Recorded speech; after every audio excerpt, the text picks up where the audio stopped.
இடம் இருக்கும். கொஞ்சம் சிம்பிளாக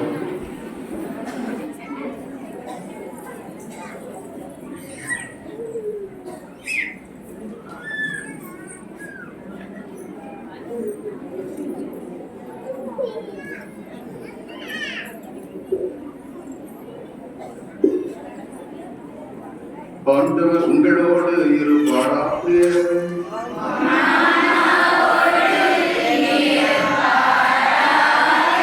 புனித மத்திய எழுதிய பரிசுத்த நற்செய்தியிலிருந்து வாசகம்.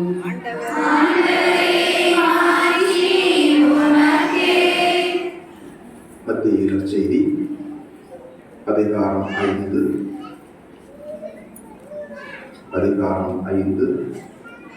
இறை வார்த்தைகள் 13 முதல் 16 வரை. அந்நாட்களில் இயேசு கூறியதாவது: நீங்கள் மண்ணுலகிற்கு உப்பாய் இருக்கிறீர்கள். உப்பு உவர்பெற்று போனால் இதை கொண்டு அதை உவர்ப்புள்ளதாக்க முடியும். அது வெளியில் கொட்டப்பட்டு மனிதரால் விதிப்படும், வேறு ஒன்றுக்கும் உதவாது. நீங்கள் உலகிற்கு ஒளியாக இருக்கிறீர்கள். மலைமேல் இருக்கும் நகர் மறைவாய் இருக்க முடியாது. எவரும் விளக்கை ஏற்றி மரக்காலுக்குள் வைப்பதில்லை, மாறாக விளக்கு தண்டின் மீதே வைப்பர். அப்பொழுதுதான் அது வீட்டில் உள்ள அனைவருக்கும் ஒளி தரும். இவ்வாறே உங்கள் ஒளி மனிதர் முன் ஒளிர்க. அப்பொழுது அவர்கள் உங்கள் நற்செயல்களை கண்டு உங்கள் விண்ணக தந்தையை போற்றிக் கொள்வார்கள். ஆண்டவரின் நல்வாழ்வு.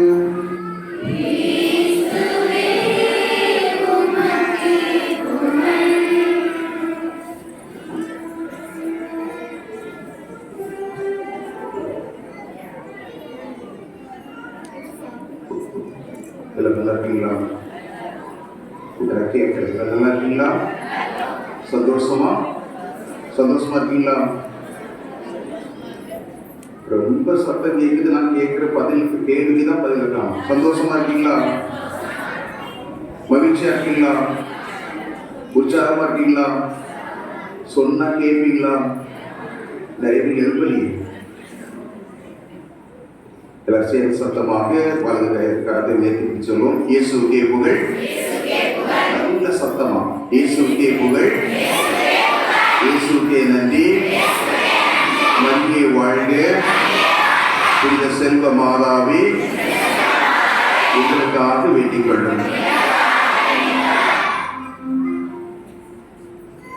இதுக்கெல்லாம் பேக்ரவுண்ட் மியூசிக் வருது பாருங்க. ஒரு கேள்வியோட ஆரம்பிப்போம். யார்கிட்ட கேட்கலாம்? அந்த 4வது வரிசையில 3வது இருக்க அந்த பையன் எந்திரி அப்படின்னு சொல்லி அந்த கிளாஸ் ரூம் நுழைச்சோட வாத்தியார் அந்த பையனை கேள்வி கேட்டார். ரொம்ப எளிமையான கேள்வி. தம்பி சொல்லு, யார் மிகச் சிறந்தவர்? என்ன கேள்வி? யார்? சில்வஸ்டர், ஷிபாகர் அப்படி வழக்கமாக பதில் சொல்ல மாட்டாங்க.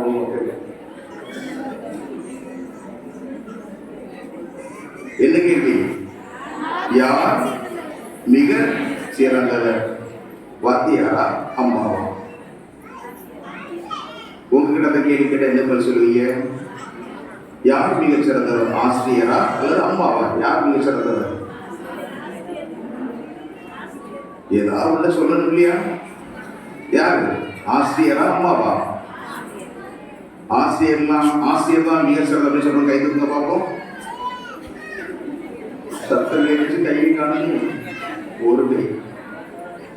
உங்க குரல் பல தடவை கேட்டுச்சு எனக்கு. சரி, மற்றவங்களை பார்ப்போம். அம்மா தான் மிக சிறந்தவர் சொல்ற கை தூங்க பார்ப்போம்.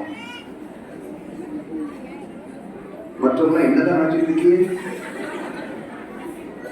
ஏதோ எங்க பங்குச்சாங்க பிரசங்கத்துக்கு கூப்பிட்டாரா, வந்தமா, கொடிய ஏத்தனமா, பிரசங்கத்தை வச்சமா, ஏதோ போட்டதை சாப்பிட்டுட்டு போகணுமான்னு இப்படிலாம் கேள்வி கேட்டா அந்த பையன் யோசித்தான். அம்மா தான் சிறந்தவர் அப்படின்னா எங்க இருக்கோம்? கிளாஸ்ல இருக்கோம். வாத்தியாருக்கு முன்னாடி நின்றுட்டு இருக்கோம். வாத்தியார் விடுவாரா? விட மாட்டாங்க. கோப்படுவார் இல்லையா? அல்லது ஆசிரியர் தான் சிறந்தவர் அப்படின்னா மத்தியானம் எங்க தான் போடி இருக்கு சாப்பாட்டுக்கு? வீட்டுக்கு தான் போட்டி இருக்குது. தட்டில் சாப்பாடை போடுறதுக்கு பதிலா அம்மா எதுல சாப்பாடு போடக்கூடாது? முதுகுல போட்டக்கூடாது. யோசிப்பா பிந்தி வர்றத பிந்தி பார்த்துக்கிறோம். வீட்டுக்கு போன பிந்தி பார்த்துக்கலாம். இப்போ தப்பிச்சா போதும் அப்படின்ட்டு அந்த பையன் நினச்சிட்டு சொன்னான், சார் அம்மாவை காட்டிலும் ஆசிரியர் தான் மிகச் சிறந்தவர் அப்படின்னு பதில் சொன்னான். அந்த வாத்தியாருக்கு ரொம்ப சந்தோஷம்.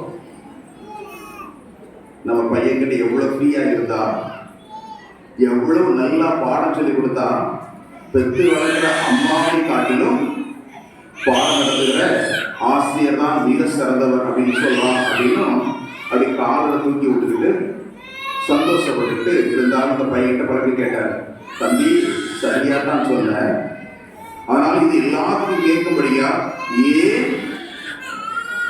அம்மாவை காட்டிலும் ஆசிரியர் தான் மிக சிறந்தவர், ஏன் என்ன காரணம் அப்படின்னு எல்லாரும் காதில் விடுறது மாதிரி சத்தமா சொல்லு அப்படின்ட்டு அந்த வாத்தியார் பையன்கிட்ட கேட்டார். பையன் கொஞ்சம் யோசிக்கிறார். ஷிஃப்ட் போட்டு அந்த மாதிரி இருக்கு.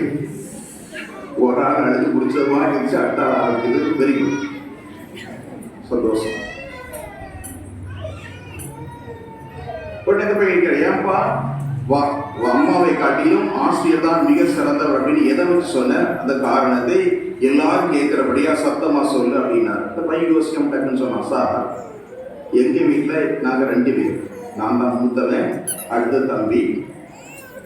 அந்த தம்பி அவனுக்கு ஒரு 5 மாசம் தான் ஆகுது. எவ்வளவு மாசம்? 5 மாசம் தான்.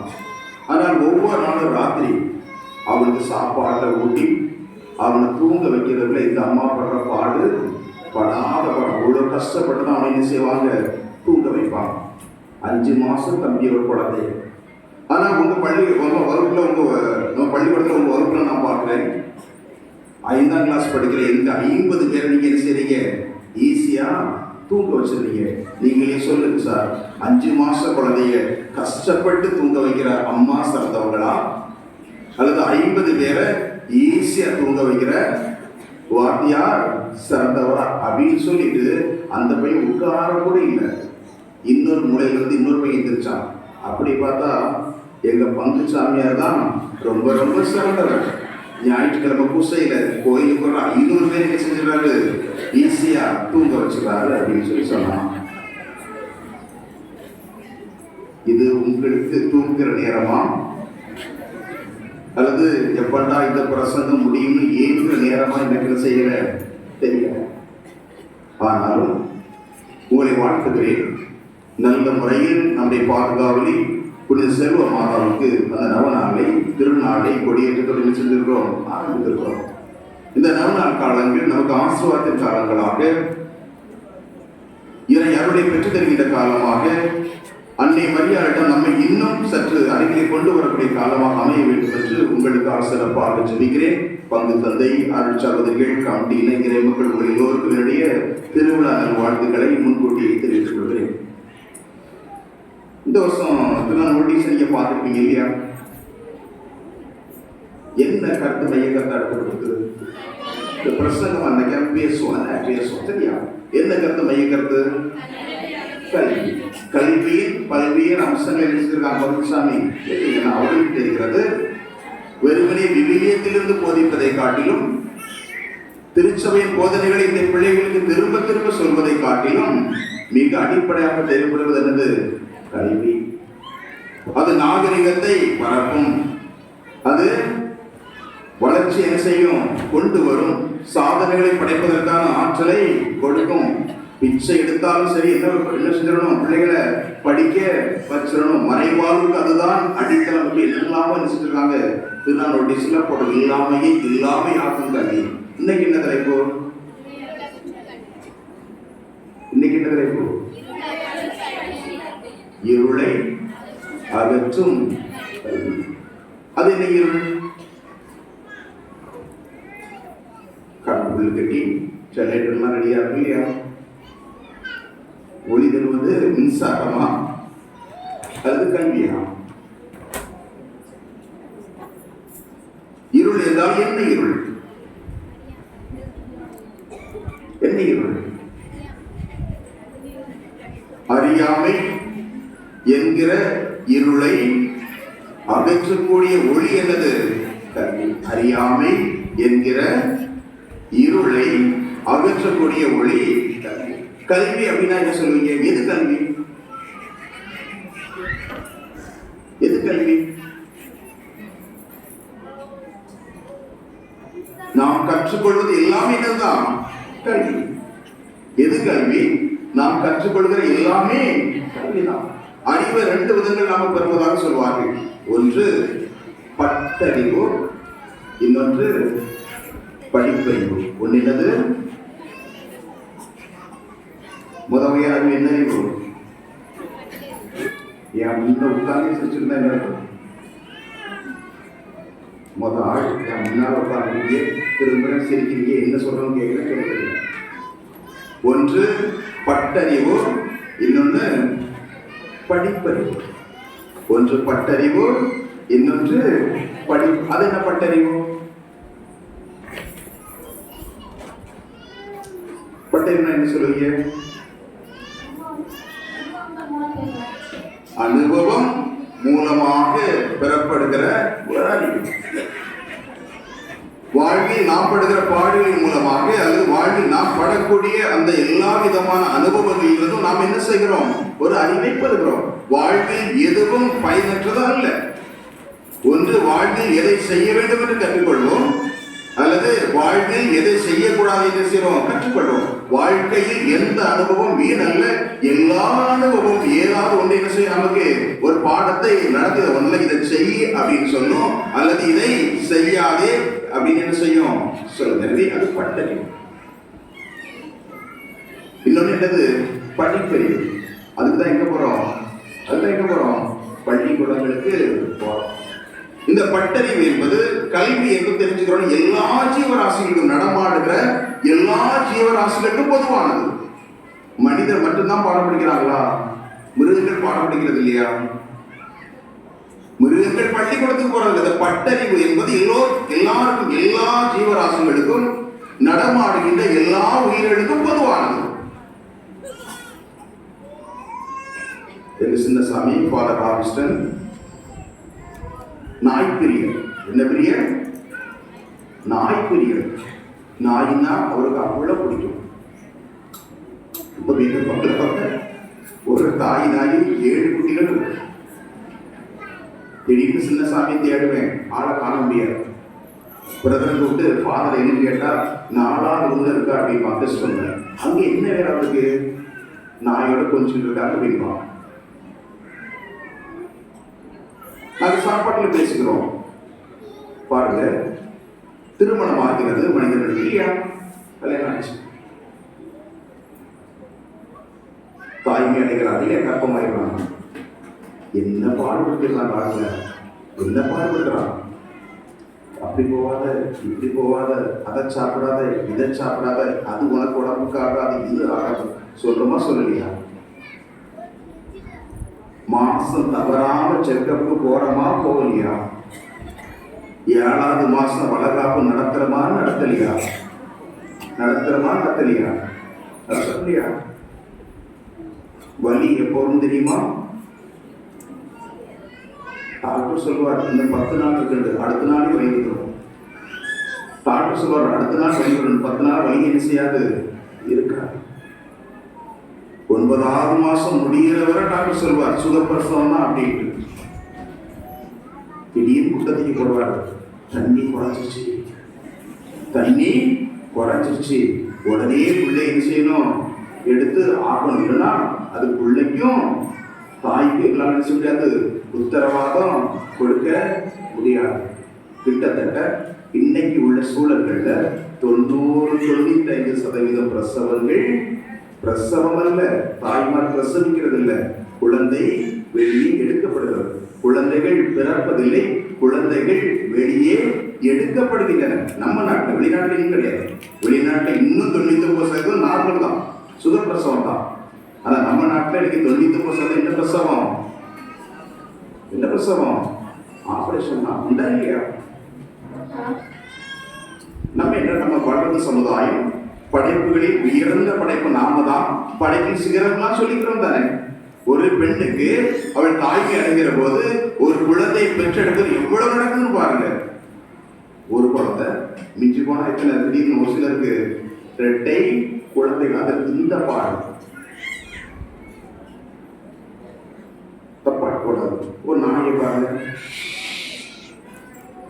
8 குட்டி 9 குட்டி, சர்வ சாதாரணம், சர்வ சாதாரணம். அது பிரசவ காலத்துல, அந்த கர்ப்ப காலத்துல என்னைக்கு ஒருத்தர் இருந்துச்சு? என்னைக்கு சாப்பாடெல்லாம் பார்த்து சாப்பிட்டுச்சு? அது எந்த hospital X ray scan, MR scan நடந்துச்சு?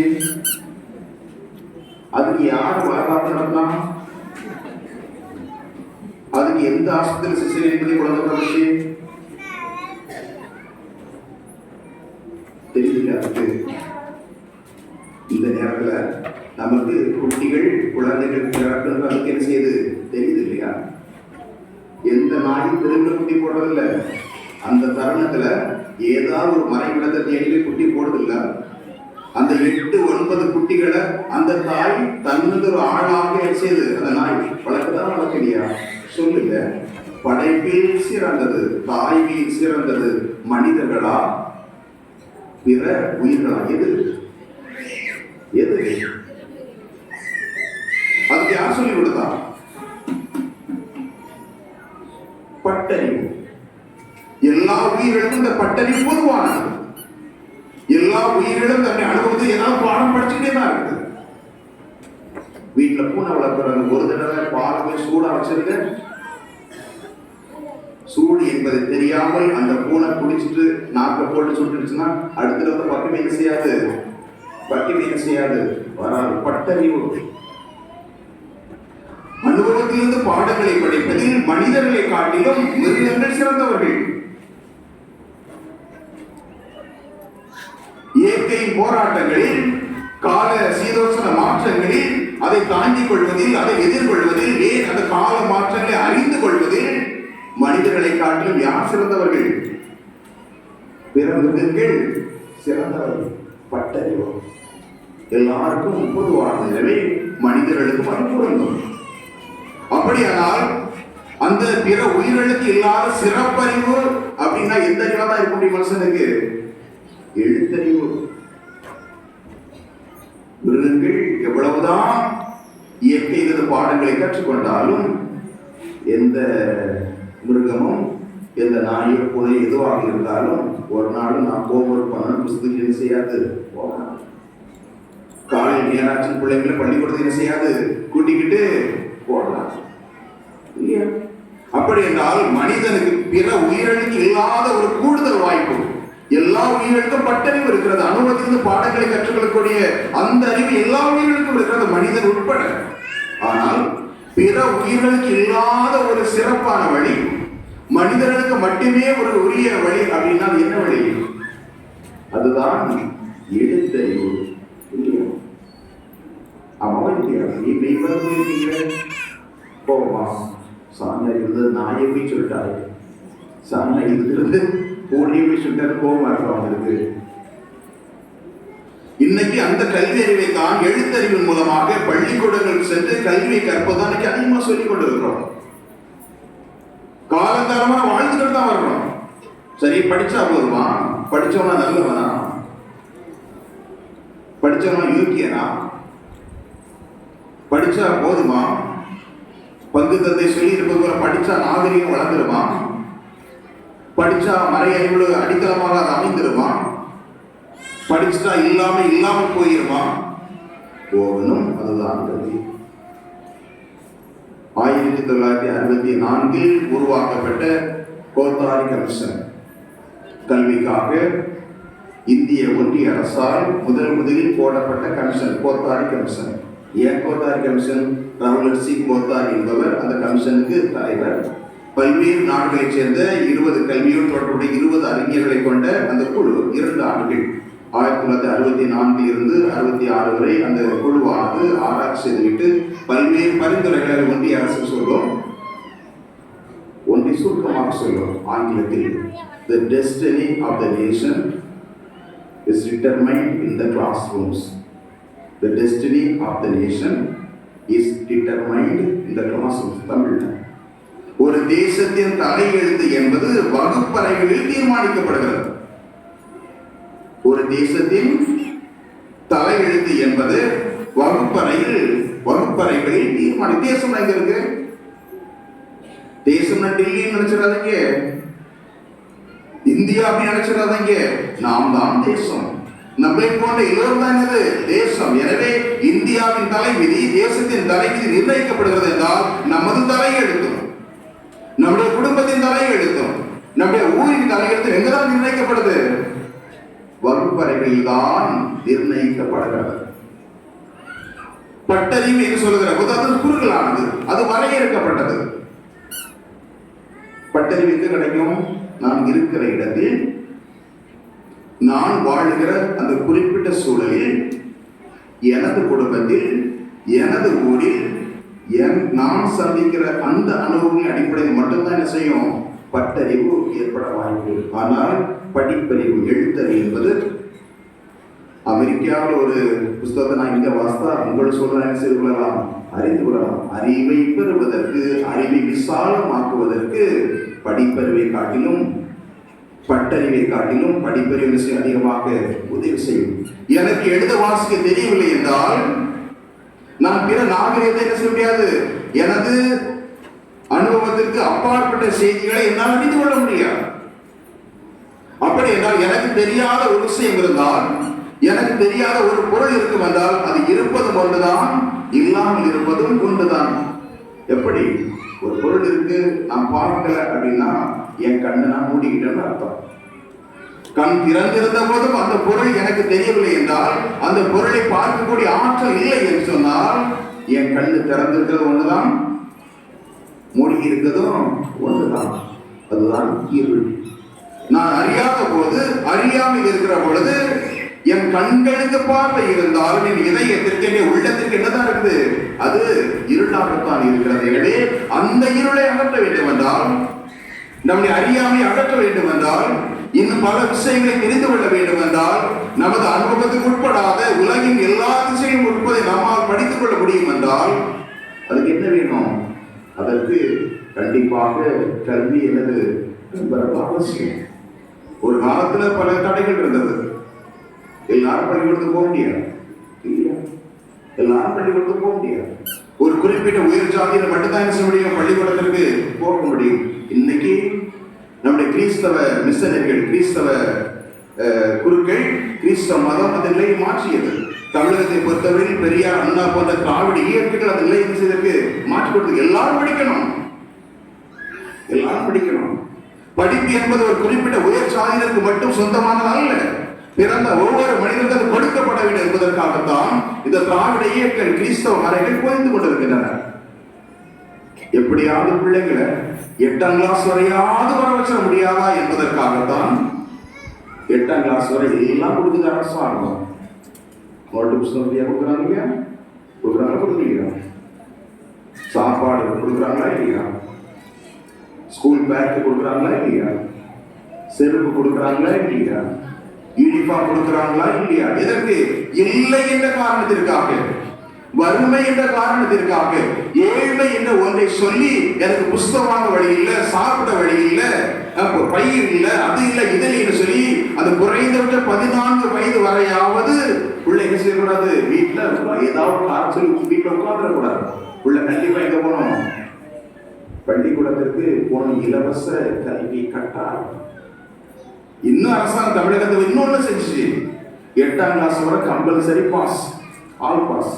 கொரோனா காலகட்டத்தில் தான் ஆல் பாஸ் கேள்விப்பட்டோம் இல்லையா? எப்பொழுதுமே 8ஆம் வகுப்பு வரை எல்லாரும் பாஸ். பள்ளிக்கூடத்துக்கு போறோமோ போகலையோ, படிக்கிறோமோ படிக்கலையோ, பரீட்சை எழுதுகிறோமோ எழுதலையோ, கம்பல்சரி பாஸ். கண்டிப்பாக 8ஆம் கிளாஸ் வரை பாஸ். 8ஆம் வகுப்பு வரை எந்த நேரத்தில் ஒரு பிள்ளை போய் பள்ளிக்கூடத்தில் என்ன செய்யலாம், இடத்தில் சேர்த்துக்கலாம். சேர்க்க மாட்டேன் என்று சொல்வதற்கு அந்த தலைமை ஆசிரியர் என்ன கிடையாது, உரிமை கிடையாது. ஏன் டிசி இல்லாம கூட போய் என்ன செய்யலாம், சேரலாம். ஒரு ஊர்ல படிக்கிறேன், ஜூன் மாசத்துக்கு செப்டம்பர் மாசம் ஏதோ ஒரு சூழலுக்காக நான் இன்னொரு ஊருக்கு மாறி வேண்டிய கட்டாயம், அக்டோபர் மாசத்துல பக்கத்து ஊர்ல போய் சேர்க்க மாட்டேன் சொல்ல முடியாது. 4 மாசம் கழிச்சு நீ பள்ளிக்கூடத்தை எப்படி சேர்க்கலாம் சொல்ல முடியாது, சொல்ல முடியாது, சேர்த்தே ஆகணும். ஏன் அரசாங்கம் இவ்வளவு எளிதாக்குறது? குறைந்தபட்சம் 8ஆம் கிளாஸ் வரையாவது பிள்ளை என்ன செய்யட்டும், தங்கு தடை இல்லாமல் என்ன செய்யட்டும், படிக்கட்டும். 8ஆம் கிளாஸ் வரையாவது பிள்ளை தவறாம பள்ளிக்கு வரும் என்றால் குறைந்தபட்சம் எழுத வாசிக்க அந்த பிள்ளைக்கு என்ன செஞ்சிடும், தெரிஞ்சிடும். யோசித்து பாருங்க, தூத்துக்குடி பஸ் ஸ்டாண்ட்ல போய் நிற்கிறோம், பஸ்ல ஏறணும், எழுத வாசிக்க தெரிந்தாலும் போற பார்ப்பீங்க, எந்த ஒரு போற பசங்க பார்ப்பீங்க. எழுத வாசிக்க தெரியலன்னா என்ன கலர் பசங்க பார்ப்பாங்க. ஒரே கலர் 4 பஸ் ஓடிச்சுன்னா டிரைவர் எழுதியாக குத்திட்டு வந்து இது டிபார்ட்மெண்ட் வேற பசங்க விட்டுட்டாங்கன்னா போட்டுக்கலாம். ஆமா, அப்படியா? குறைந்தபட்சம் நாம் எழுத வாசிக்க தெரியாத பொழுது குறைந்தபட்ச வசதி கூட நம்மால் பெற முடிவதில்லையே. சிறு சிறு தேவைகளுக்காக கூட பிறரை சார்ந்திருக்க வேண்டிய கட்டாயம். எனவே நாம் படிக்கிற பொழுது, குறிப்பாக எழுத்தறிவில் நாம் முன்னேறுகிற பொழுது, படிப்பறிவை நாம் பெறுகிற போது நாம் தன்னிச்சையாக சுதந்திரமாக சொந்த காலில் நிற்கக்கூடிய ஒரு ஆற்றல் நமக்கு கிடைக்குது. நம்முடைய அறிவு விசாலமாகிறது, நம்முடைய அறியாமை அங்கே அகற்றப்படுகிறது. வெறுமனை எழுத படிச்சா மட்டும் போதுமா? வெறுமனை எழுத வாசி தெரியிருக்காக மட்டும்தான் பள்ளிக்கூடத்துக்கு போறோமா?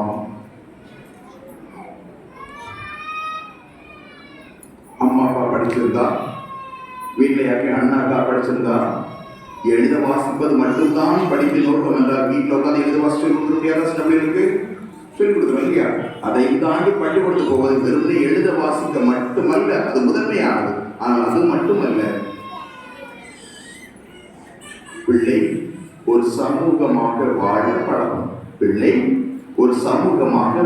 பழகும். அடிப்படையில் மனிதன் ஒரு சமூக பிராணி. எந்த ஒரு மனிதன் தனிமையில் செய்ய முடியாது. தனிமையிலே இனிமை காண முடியுமா என்று பாட்டில் அவங்கெல்லாம் உண்டா இல்லையா? கேட்கிறோம். கொரோனா ஏன் அவ்வளவு பெரிய பாதிப்பு? எல்லாரும் திட்டாங்க தான் இல்லையா? ஏன் மற்ற இதை விட மோசமான நோய்கள், இதை விட அதிகமான உயிர்களை காவு கொண்ட எத்தனையோ நோய்கள் இருக்கு வரலாற்று. ஆனால் அந்த நோய்கள் எல்லாம் ஏற்படுத்தாத தாக்கத்தை கொரோனா ஏற்படுச்சு. ஏன்? தனிமைப்படுத்துதல். வீட்டுல ஒருத்தருக்கு கொரோனா வரக்கூடிய கட்டாயம் கிடையாது, தெரியாம இருமுனா போதும். கொரோனா காலத்துக்குலாம் சத்தமா இருக்க முடியாது, இருமுவதற்கு கூட பயந்து போயிருந்த காலம். வீட்டில் ஒருவேளை அந்த தொற்றினால் யாரால் பாதிக்கப்பட்டால், சொந்த கணவராக இருந்தாலும், பெற்றோராக இருந்தாலும், தனக்கே பிறந்த குழந்தைகளாக இருந்தால் அவர்களை தனிமைப்படுத்த வேண்டிய ஒரு கட்டாயம். மனித இயல்புக்கு எதிரான ஒன்று தனிமைப்படுத்துதல் என்பது மனித சமூக விலங்காக படைக்கப்பட்ட மனிதனுக்கு எதிரான ஒன்று. அவர் அந்த நோய் அவ்வளவு. ஆகவே ஒரு மனிதன் சமூகமாக வாழ எங்க பழகிறான்? அடிப்படையில் ஒரு பள்ளிக்கூடத்தில் பழகிறான். வீட்டில் இருக்கிற போது தான் நினைச்சதெல்லாம் கிடைக்கும். ஒரே பிள்ளை 2 பிள்ளைன்னா சொல்ல வேண்டிய தேவையில்லை, தான் நினைச்சதெல்லாம் கிடைக்கும். பிள்ளைக்கு தெரியும் அம்மா அப்பாட்ட எப்படி அடம்பிடிச்சு வாங்குறதுன்னு தெரியும். ஆனா பள்ளிக்கூடத்தில் நடக்காது. தான் விரும்புவது போல இந்த உலகம் இருக்காது என்பதை முதலில் பிள்ளை படித்துக் கொள்ளக்கூடிய இடம் பள்ளிக்கூடம் தான்.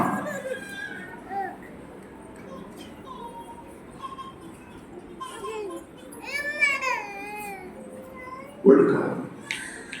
நினைச்ச நேரம் போக முடியாது, இந்த நேரத்துக்கு வரணும், இங்கதான் உட்காரணும், இதைத்தான் செய்யணும், இப்படித்தான் செய்யணும், விளையாடிதான் ஆகணும். விளையாட்டு வெட்டி தொழில் வரும் எல்லாத்தையும் ஏற்றுக்கொள்ளக்கூடிய மனப்பக்குவத்தை உருவாக்கக்கூடிய முதலடைகள் தான் எதுதான்? பள்ளிக்கூடம். வீட்டில எல்லாம் கிடைக்காது. தான் விரும்பியதெல்லாம் கிடைத்து விடும். இந்த அனுபவம் ஒரு பிறரோடு சேர்ந்து வாழ்வது, என்னை விட வசதி படைத்த மாணவரோடு சேர்ந்து வாழ்வது, எனக்கு இருக்கிற வாய்ப்பு வசதி இல்லாத சாதாரண மனிதரோடு சேர்ந்து வாழ்வது, கீழ்ப்படிவது, வெற்றி தோல்வியை ஏற்றுக்கொள்வது, எல்லாவற்றிலும் பங்கு பெறுவது, எல்லாமே என்னதான் எங்க கிடைக்கக்கூடிய இடம்? பள்ளிக்கூடம். உள்ள படிக்கும். இந்த உலகம் என்பது என்னுடைய வீடு மாதிரி அல்ல. நினைக்கிறதெல்லாம் என் வீட்டில் அம்மா அப்பா தர்றவன் இந்த உலகம் எனக்கு என்ன செய்யாது, தராது. நாம் உழைக்கணும், நாம் முயற்சி செய்யணும், நாம் போராடணும். அந்த போராட்டத்தில் எனக்கு தோல்வி வந்தாலும் அதை தாண்டி கொள்கிற மனப்பக்குவம் எனக்கு வேணும் என்கிற அந்த சமூக வாழ்வின் விழுமியங்களை கற்றுக்கொள்ளக்கூடிய இடையது பள்ளிக்கூடம். ஆக ஒரு மனிதனுக்கு உள்ளே இருப்பதை வெளியே கொண்டு வருவதும், மனிதனுக்கு என்ன திறமை இருக்கிறது, அவனது தனித்திறமை என்ன என்பதை கண்டுகொள்வதும், அந்த மனிதனின் நடவடிக்கைகளை ஒழுங்குபடுத்துவதற்கான ஒரு இடம்தான் கல்வி. மனிதனுடைய நடத்தையை மாற்றாத எந்த கல்வியும் உண்மையாக கல்வியாக செய்ய முடியாது, இருக்க முடியாது. எதை செய்ய வேண்டும் என்றும் எதை செய்யக்கூடாது என்று சொல்லித்தர இடம் என்னது? பள்ளிக்கூடம். அதுதான் கல்வி. நான் படித்த பிறகும், என்னுடைய அறிவை விசாலமாக்கிய பிறகும், என்னால் எது நல்லது, எது தீயது, எதை செய்ய வேண்டும், எதை செய்யக்கூடாது என்று பகுத்து உணர்விட அறிவு இல்லை என்றால், அந்த அறிவை என்னுடைய படிப்பு தரவில்லை என்றால், அந்த படிப்பினால், அந்த கல்வினால் என்ன கிடையாது? எந்த பலனும் கிடையாது.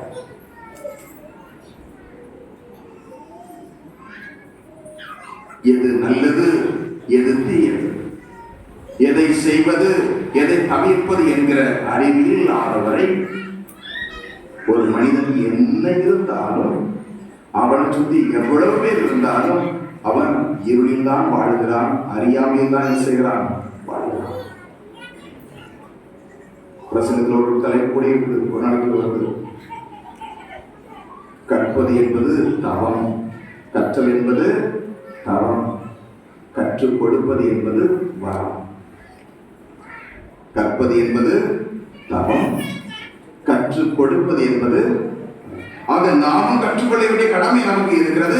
பிறருக்கும் கற்றுக் கொடுக்கக்கூடிய பொறுப்பு நமக்கு என்ன செய்திருக்கு? நமக்கு இருக்குது.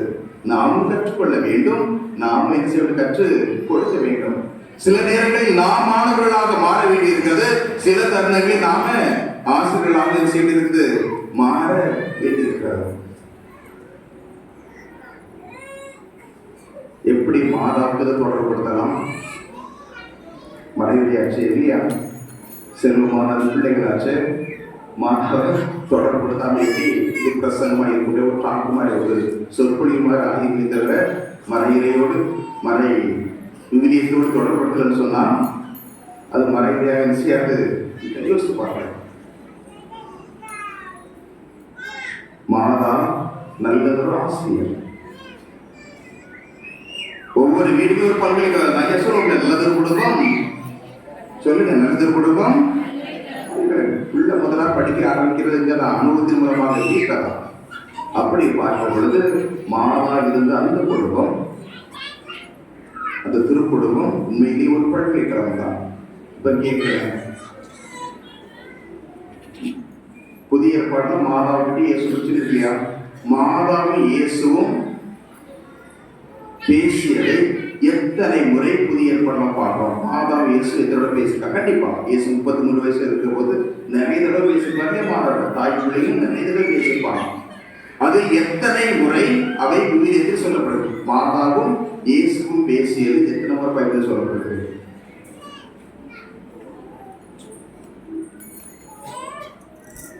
இப்படி ஆரம்பிக்கும். முதல்ல மாதாவும் இயேசுவும் பேசியதாக பைபிள் சொல்லுதா? பைபிள் சொல்லுதா? நீங்க சொல்றீங்களா சொல்லலையா? ஆமான்னு சொல்லுங்க, இல்ல சொல்லுங்க. மாதாவும் இயேசுவும் பேசியதாக பைபிள் சொல்லுதா? ரெண்டு பேர் தான் சொல்லுதுன்றா. மற்றவங்க சரிங்க ஆச்சரியமா இருந்து சிங்கித்தோரை.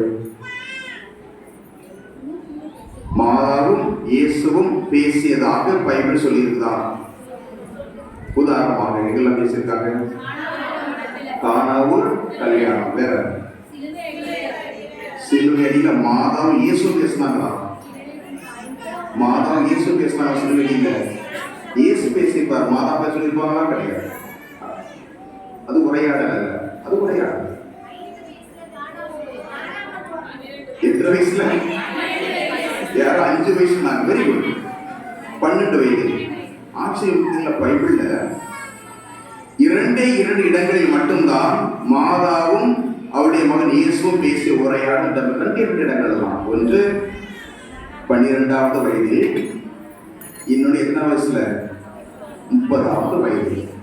12வது வயதில் எருசலேம் தேவாலயத்துல, 30வது வயதில் கானாவூர் கல்யாணம். ஆக இயேசுவும் மாதாவும் பேசியதாக விவிலியத்தில் பதிவு செய்யப்பட்டுள்ள தருணங்கள் 2 தான். ஒன்று 12 வயதில் இயேசுவுக்கு, மற்றொன்று 30 வயது. அது மட்டுமல்ல, இந்த 2 தருணங்கள் இங்கே பார்த்தீங்கன்னு சொன்னா, முதலில் பேசுவது மாதாதான். முதலில் பேசுறது யாருதான்? இன்னொன்னு சொல்லலாம், இந்த 2மே 2 வெவ்வேறு நற்செய்தியில் இருக்குது. 12 வயதில் காணாமல் போனது லூக்கா நற்செய்தியில் இருக்குது. அந்த கானாவூர் கல்யாணம் யோவான் நற்செய்தியில் இருக்குது. 2மே 2ஆம் அதிகாரத்துல இருக்கும். லூக்கா 2ஆம் அதிகாரம் அந்த கானாவூர் நிகழ்ச்சியை பற்றி சொல்லும். யோவான் 2ஆம் அதிகாரம் கானாவூர் கல்யாணத்தை பற்றி என்ன செய்யணும், பேசும். முதலில் மாதாத உரையாடல் ஆரம்பிக்கிறாங்க. 12 வயசுல என்ன செய்கிறாங்க? மகனே, ஏன் எங்களுக்கு இப்படி செய்தார்? 30 வயசுல என்ன சொல்லி ஆரம்பிக்கிறாங்க? மகனே, ரசம் தீர்ந்து விட்டார்.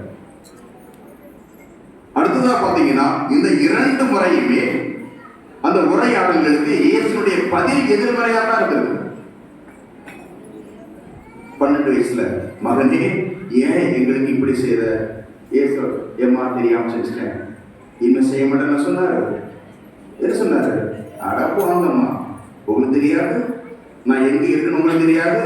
என் தந்தையின் அலுவல்கள் ஏன் என்னை கேட்டீர்கள்? என் தந்தையின் இல்லத்தில், என் தந்தையின் அலுவல்களில் நான் ஈடுபடுத்த வேண்டும் என்பது உங்களுக்கு தெரியாதா? ஏன் இப்படி பண்ணும் கேள்வி கேட்டா, அதுக்கு எதிர் கேள்விதான் இயேசுடைய பதிலாகவும் இருக்கிறது. 30 வயசுல கானாவூர் கல்யாணத்துல, மகனே, ரசம் தீர்ந்து விட்டது, சொல்லிட்டீங்களா? நான் பார்த்துக்கிறேன் அப்படியா சொன்னார் இயேசு. அதை அப்படியே யாரும் சொல்றீங்க? காடு அடிச்சதுனானா, பொன்மாப்பிள்ள பார்த்ததுனானா, காடு அடிச்சதுனானா, பந்திக்கு ஏற்பாடு பண்ணதானா, பந்தி போட்டதுனானா, ரசம் இருந்தா என்ன, இல்லாட்டா என்ன, தீர்ந்து போனா என்ன, மிச்சம் எனக்கு என்ன? அம்மா, அதை பற்றி நாம் என்ன செய்ய முடியும்? யாரும் இன்னும் பாருங்கள், வார்த்தையில் எதிர்மறையாக இருக்கிறார். ஆனால் 12 வயசுல எதிர்கேள்வி கேட்டு போய் இருந்துட்டாரா இயேசு? கூட போட அடுத்த வசனம் சொல்லும், அவர் அவர்களோடு நாசரேத்துக்கு வந்து, அவர்களுடைய சுசேவரோடு மாதாவின் நாசரேத்துக்கு வந்து அவர் அவர்களுக்கு பணிந்திருந்தார். கானாவூர் கல்யாணத்தில் நடத்தி நமக்கு என்ன செய்யும் தெரியும். இதை நான் எப்படி ஒரு ஆசிரியராக நல்லது ஒரு தாய்க்கு அடையாளமா பார்க்கிறேன் அப்படின்னா, 12 வயதில் மகனே ஏன் இப்படி செய்தாய் அப்படின்னு மாதா என்ன செய்யறாங்க? ஒரு கேள்வி கேட்கிறாங்க. மாதாவுக்கு எல்லாத்தையும் காட்டிலும் மாதாவுக்கு நல்லா தெரியும் 12 வயது ஆன அந்த மகன் யாரு? கடவுள், இறைமகன் இல்லையா? ஆகையால் இறைமகனாக இருந்தாலும், கோயில்ல தான் அவர் இருந்தாலும், நீ செய்த தவறு. ஏன் இப்படி செஞ்ச? ஏன் இப்படி செஞ்ச? இது 12 வயது செய்யக்கூடாததை நீ செய்து விட்டால் ஏன் இப்படி செய்த என்று அந்த பிள்ளை எதை செய்யக்கூடாது என்பதை மாதா என்ன செய்றாங்க? சொல்றாங்க. என்னதான் இருந்தாலும், யாராவது இருந்துக்க, தொடக்கத்தில் நீ வார்த்தையாக இருந்தாலும் சரி, கடவுளோடு இருந்தாலும் சரி, கடவுளாக இருந்தாலும் சரி, நீ எனக்கு பிறந்த பிள்ளை. 12 வயதில் நீ என் கையை பிடிச்சுதான் வந்திருக்கணும். சரி, கையைத்தான் பிடிக்கலையா, பின்னாடி இருக்கணும் வந்து, நீ செய்த தவறுதான். மகனே, ஏன் இப்படி செய்வாய்?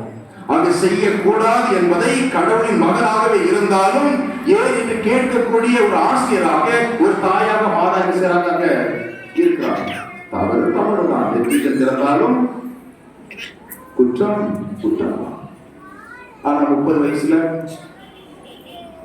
மகனே, ரசம் தீர்ந்துச்சு. காணாமல் ஆச்சரியமா இருக்கும். இது ஒரு தகவல் அல்ல, வெறுமனே ஒரு தகவலாக, ஒரு செய்தியாக மாதா சொல்லி இருப்பாங்க அப்படின்னா சொல்லிட்டு போயிருப்பாங்க இல்லையா? அம்மா அதை எப்படி நாம் என்ன செய்ய முடியும் அப்படின்னு இயேசு எதிர்கேள்வி கேட்ட உடனே அந்த இடத்துல மாதா போயிருப்பான்.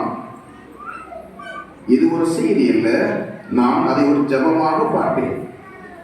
ஒரு ஜெபம்.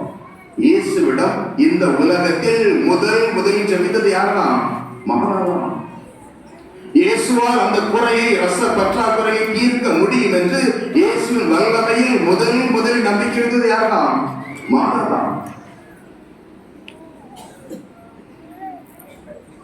அதை பற்றி நாம் என்ன செய்ய முடியும் என்று கேட்ட பொழுது, இதை நீ செய்ய அப்படின்னு மாதா கட்டாயப்படுத்தல. ஏதாவது செஞ்சு இந்த வீட்டுக்கு உதவும் மாதா என்ன செய்யற? கட்டாயப்படுத்தல. ஆனா நாசுக்கா ரொம்ப டெக்னிக்கா மாதா வேலை செய்வான். என்ன வேலை? சுற்றி இருந்த பணியாளர்களை பார்த்து, அவர் உங்களுக்கு சொல்வதெல்லாம் செய்யுங்கள். அப்படின்னா என்ன அர்த்தம்? என் புள்ள கண்டிப்பா ஏதாவது செய்வான், அவர் சொல்வது போல் நீங்க என்ன செய்ய சொல்லுவார். ஆக எதை செய்ய வேண்டும்? ஒரு குடும்பம் தத்தளிக்கிறது, ஒரு குடும்பத்திற்கு மானக்கேடு வரவிருக்கிறது, ஒரு திருமண விருதில் ஒரு உணவு பற்றாக்குறை இருக்கிறது. எனவே அந்த மகிழ்ச்சி, அந்த கொண்டாட்டம் ஒரு திண்டாட்டமாக மாறும், அந்த இன்பமான ஒரு தருணம் துன்பமாக மாறும். எனவே இந்த நேரத்தில் கஷ்டப்படுகிற போது நீ என் நேரம் வரல, அதை நாம் என்ன செய்யணும்? இயலாமையோ உன்னுடைய திட்டத்தை நீ என்ன செய்யக்கூடாது? சொல்லிக்கிட்டு இருக்கக்கூடாது. தேவை என்றால் நீ செய்துதான் ஆக வேண்டும் என்பதை கட்டாயப்படுத்தாமல், 30 வயசு 12 வயசு நீ ஏன் செய்ய மாட்டேங்கிற, ஏன் இப்படி சொல்லி கேட்டிருக்கலாம். ஆனா வயசு என்னது? 30. தோளுக்கு மேல வளர்ந்துட்டா பிள்ளைதான் யாருதான்? தோழன் தான் சொல்லுவாங்க. எனவே மறைமுகமாக இயேசு செய்துதான் ஆக வேண்டும், எதை செய்ய வேண்டும் என்பதையும் அந்த மாதா நல்லதொரு ஆசிரியராக என்ன செய்யறாங்க? சொல்லிட்டு போறாங்க. இயேசு நம்பிக்கை வைக்கிறான். பிரியமானவர்களே, நம்முடைய பிள்ளைகளை படிக்க வைப்போம், பிள்ளைகளை நம்ம சொல்லிக் கொடுப்போம். எல்லா பிள்ளையை கேட்கிற எல்லாத்தையும் கொடுப்பது அல்ல நல்லதொரு பெற்றோர்கள். பாசம் என்கிற பெயரில் செல்லம் கொடுப்பதல்ல. பர்சனலா சொல்லிடும்ல, நான் பட்ட கஷ்டம் என் பிள்ளைக்கு தெரியக்கூடாது. யோசித்து பாருங்க, நான் பட்ட கஷ்டம் என் பிள்ளைக்கு தெரியக்கூடாதுன்னா அந்த பணத்தினுடைய அருமை, அந்த மதிப்பு பிள்ளைக்கு எப்படி தெரியும்? உனக்காக தான் நான் இவ்வளவு கஷ்டப்படுகிறேன், உன்னை காலேஜ்ல படிக்க வைக்கிறது தான் இவ்வளவு வீடா ஏறி கடன் வாங்குறேன், உனக்கு ஒரு கல்யாணத்தை வைக்கிறதுக்காக தான் இருக்கிற வீட்டை வித்துட்டு கல்யாணம் என்கிற அந்த பிள்ளைக்காக, பிள்ளையின் படிப்பிற்காக, பிள்ளையின் வாழ்விற்காக நான் எடுக்கிற முயற்சிகள், நான் படுகிற கஷ்டங்கள், என்னுடைய துயரங்கள் என் பிள்ளைக்கு தெரியக்கூடாதுன்னா என் பிள்ளையின் மீது நான் இதுக்கு அன்பின் வலிமை அந்த பிள்ளைக்கு எப்படி தெரியும்?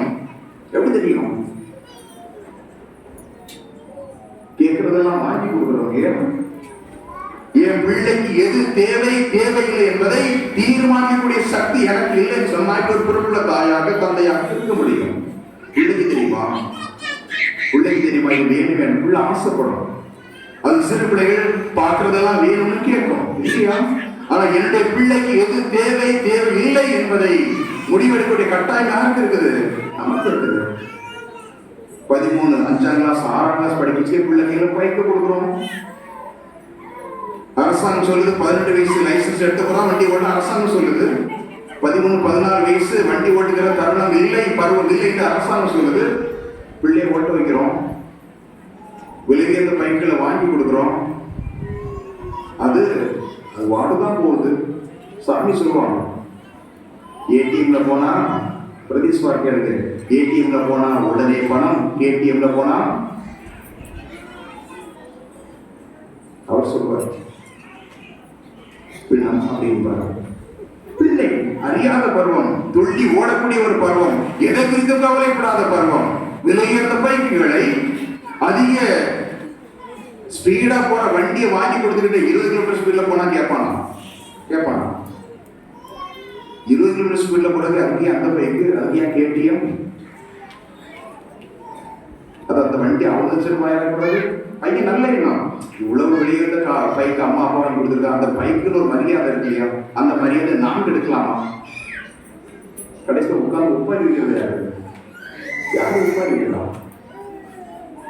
பிரியமானவர்களே, பிள்ளைக்கு கொடுப்பது மட்டும் பொறுப்பல்ல பெற்றோர் அல்ல, பிள்ளைக்கு தேவையில்லாத தடுப்பதும் நல்ல பெற்றோருக்கு அழகு. பாசம் வேற, செல்லம் வேற. பாசம் வேற, செல்லம் வேற. பல சமயங்களில் செல்லத்தை தான் நாம் பாசம் என்று தவறாக கணக்கு கொடுக்கிறோம். எனவே இந்த நாளிலே கற்றல் என்பது அந்த ஒரு குடும்பத்தின் மூலமாக கற்றுக் கொடுக்கலாம், எழுத்தறிவின் மூலமாக என்ன செய்யலாம், கற்றுக் கொடுக்கலாம். சிறு பிள்ளைகளுக்கு கற்றுக் கொடுக்கக்கூடிய ஆசான்களாக நாம் இருக்கிற நம்மை பார்த்துதான் படிக்கணும். ஒருவேளை எழுத்தறிவில் நாம் தவறி இருக்கலாம். நாம் சிறு பிள்ளைகளாக இருந்தபோது நமக்கு அந்த வாய்ப்புகள் எல்லாம் இன்னைக்கு வாய்ப்பு இருக்குது. எல்லா மூளைக்குள்ள பள்ளிக்கூடம் இருக்குது. எவ்வளவோ பிள்ளைகளுக்காக செலவு செய்கிறோம். படிப்பிற்காக செலவு செய்வது ஒரு நாளும் செலவு அல்ல, அது பிள்ளைகள் எதிர்காலத்துக்கு நாம் செய்யக்கூடிய முதலீடு. படிப்பிற்காக நாம் செய்யக்கூடிய செலவுகள் ஒரு நாளும் அது செலவினம் அல்ல, மாறாக நம்முடைய பிள்ளைகள் எதிர்காலத்திற்காக நாம் செய்யக்கூடிய அது முதலீடு. வட்டி முதலமா ஒரு காலத்துல நாம் அதை பெறுவதற்கு இருக்கிறோமே இல்லையா, பிள்ளைக்கு என்ன செய்யணும், அது கிடைக்கும். எனவே அறிவார்ந்த சமுதாயத்தை உருவாக்கணும் அப்படின்னு சொன்னா என்ன கொடுக்கணும், கல்வியை கொடுக்கணும். தன்னுடைய பிள்ளைக்கு எதை செய்யக்கூடாது, எதை செய்ய வேண்டும் என்று கற்றுக் கொடுத்த அந்த தாய், அந்த செல்வத்தாய், நான் நம்முடைய பிள்ளைகளுக்கு நல்லதை கற்றுக் கொடுக்கவும் தவறானதை சுட்டிக்காட்டவும் தேவையான ஞானத்தையும் தைரியத்தையும் இந்த தாய் இரவு பெற்றுத்தர வேண்டும் என்று கொண்டாடுவோம்.